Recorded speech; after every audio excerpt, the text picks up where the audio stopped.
I don't care where you go. Victoria's voice rang through the neighborhood as she stood in the doorway of what had been our family home for the past 12 years.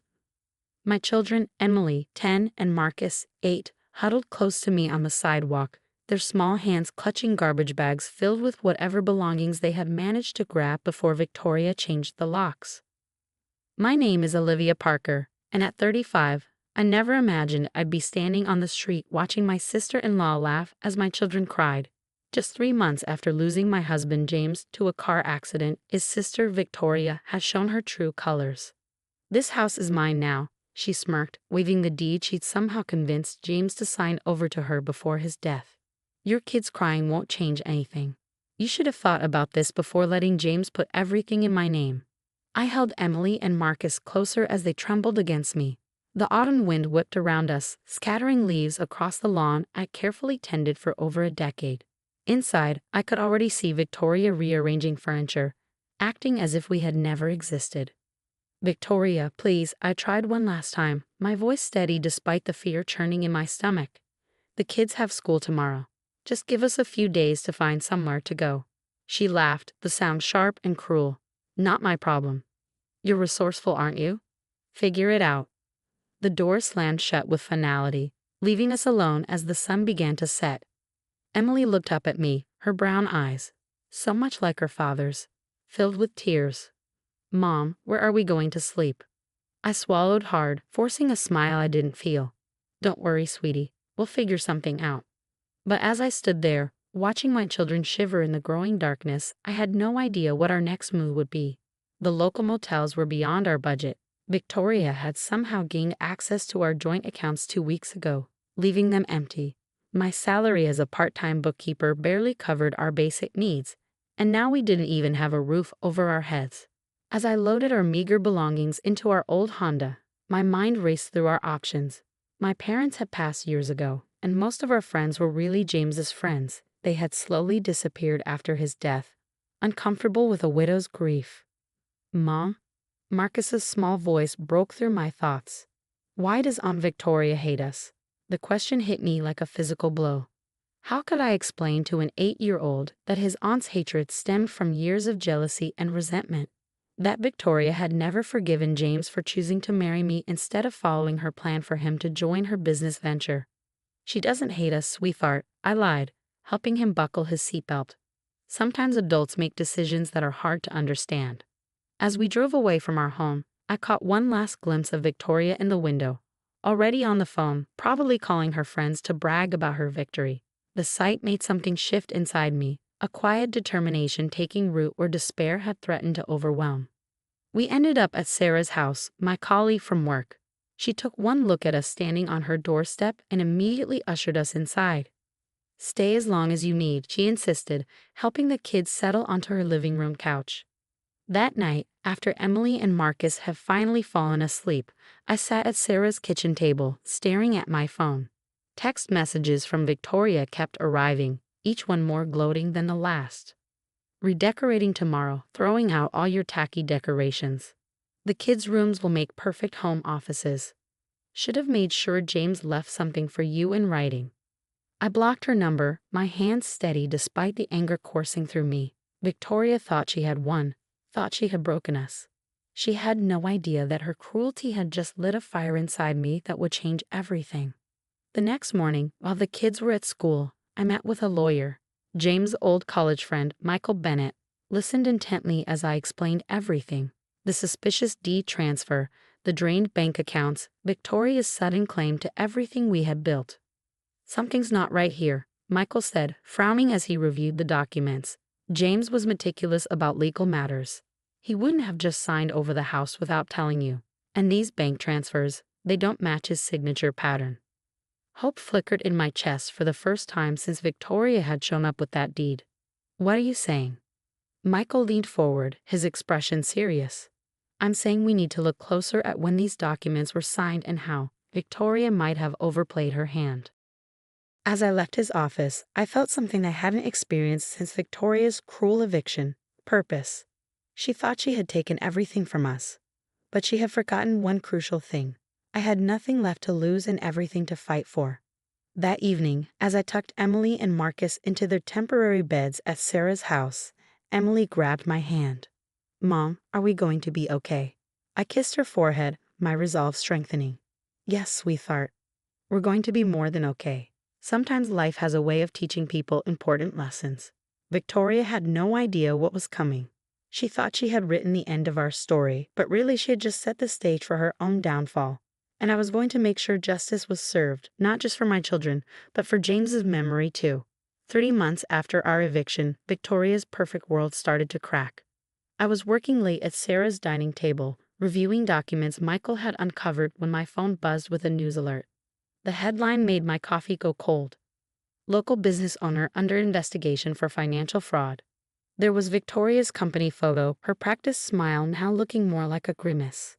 The article details suspicious transactions, falsified documents, and questionable business practices. But what caught my eye was the time frame. The investigation focused on the months leading up to James's death. Michael called minutes later. "Olivia, turn on the local news. They're raiding Victoria's offices right now."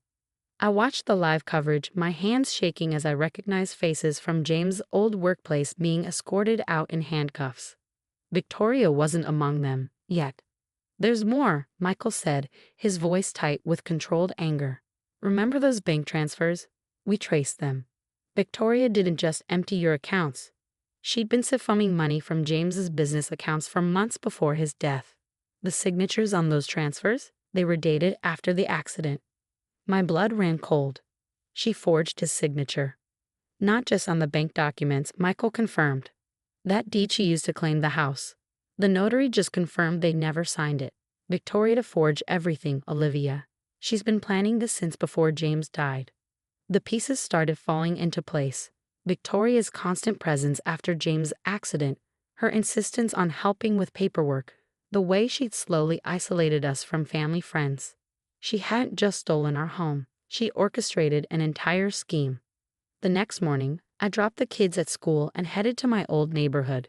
Victoria had transformed our modest family home into a showcase of her newfound wealth. Expensive cars in the driveway, professional landscaping replacing the garden the kids and I had planted together. As I parked across the street, a familiar figure rushed out the front door. Victoria looked nothing like the confident woman who had thrown us out months ago. Her designer clothes were wrinkled, her hair disheveled, and her face pale with panic. She spotted my car and froze. For a moment, our eyes met across the street. I didn't wave, didn't smile, didn't give her any reaction at all. I just watched as she scrambled into her Mercedes and sped away. "She's running," I texted Michael. His response was immediate. "Police are already on their way. Don't worry, she won't get far." That evening, the local news painted a devastating picture of Victoria's crimes. Not only had she embezzled from her own company, but she also forged documents and stolen identities, including her dead brothers, to secure loans and properties. Sarah watched the coverage with me after the kids were asleep. "I can't believe she thought she'd get away with this," she said, shaking her head. "She always thought she was smarter than everyone else," I replied, remembering Victoria's smug smile the day she had evicted us. She never expected anyone to look too closely at her perfect life. The next day, Michael called with news that changed everything. "The FBI found Victoria's laptop," he said. "You won't believe what was in her emails. She'd been planning this for years, Olivia. There are messages to accomplices discussing how to forge James's signature, how to transfer assets without raising suspicion, even." He paused, his voice hardening. "Even discussions about James' accident not being an accident at all." I sat down hard, my legs giving out. "What are you saying?" "I'm saying the FBI is expanding their investigation. This isn't just about fraud anymore. Victoria may have been involved in James's death." The revelation hit me like a physical blow. All those months of grieving, of trying to hold our family together, while Victoria had orchestrated everything from the shadows. Later that week, as I helped Emily with her homework at Sarah's kitchen table, my phone buzzed with a text from an unknown number. It was Victoria. "Please, Olivia, I need your help. They're going to arrest me. Think about family. Think about James. I can make things right." I showed the message to Michael, who immediately forwarded it to the FBI. Within hours, they tracked Victoria's location to a small motel just outside the city limits. The news showed her being led out in handcuffs, her perfect facade finally shattered completely. That night, as I tucked my children into bed, still in Sarah's guest room, but not for much longer, Emily asked the question I had been dreading. Mom, is Aunt Victoria going to jail? I sat on the edge of her bed, choosing my words carefully. Yes, sweetheart. She did some very bad things, and now she has to face the consequences. Marcus, always the sensitive one, looked troubled. But she's family, right? Shouldn't we help her? I pulled them both close, breathing in the scent of their freshly washed hair. Sometimes, honey, people who are supposed to be family make choices that hurt us. And when that happens, we don't have to keep them in our lives. As they drifted off to sleep, I thought about Victoria sitting in a jail cell, her carefully constructed world crumbling around her. She had thought she'd won when she threw us out on the street, but she'd forgotten something crucial. The truth always finds its way to the light. 1 year after Victoria's arrest, I stood in front of our old house, keys in hand. The court had reversed all of Victoria's fraudulent property transfers, returning our home to its rightful owners, my children and me. Emily and Marcus ran ahead, eager to reclaim their old rooms. Everything looked smaller, Emily observed, her hand trailing along the banister James had installed when she was learning to walk. The house still bore traces of Victoria's brief ownership, gaudy wallpaper, pretentious furniture she'd bought with stolen money. But underneath it all, our home's bones remained unchanged. Like us, it had weathered the storm and survived. That morning, I had received a letter from Victoria's prison. Her handwriting, once so precise and elegant, now looked shaky and uncertain. Olivia, the prosecutors offered me a deal. They'll reduce my sentence if I provide information about James' accident. I know I don't deserve your help, but please, I'm desperate. Prison is killing me. Just talk to them. Tell them I've changed. Victoria. I folded the letter and slipped it into my pocket, remembering the night she'd thrown us out, the way she had laughed at my children's tears. The investigation had revealed the full scope of her crimes. Not only had she forged documents and stolen our home, but she had also been involved in orchestrating the accident that took James from us. Her desperation now felt like poetic justice. Mom, Marcus called from upstairs. Can we paint my room blue again? Like it was before? Of course, sweetheart, I answered, climbing the stairs. We can make this house ours again. Later that evening, as we sat on boxes eating takeout pizza, Michael stopped by with the final paperwork from the court. Victoria's sentencing is next week, he said, watching the kids explore their old new home. With the evidence they have, she's looking at 20 years minimum. Good, I said simply. The woman who had thought she could steal our lives, who had played a role in taking their father from them, deserved every minute of those years. A week later, I sat in a courtroom, watching Victoria in her prison jumpsuit as she pleaded for leniency. Gone was the designer wardrobe, the imperious attitude, the certainty that she could control everything and everyone around her. When the judge asked if I wanted to make a statement, I stood, my voice clear and steady. A year ago, this woman, my children's aunt, threw us onto the street without mercy. She laughed at their tears, stole their inheritance, and as we now know, played a role in their father's death. She showed no compassion then and deserves none now. Victoria crumpled in her seat as the judge delivered her sentence minus 25 years. No possibility of early parole.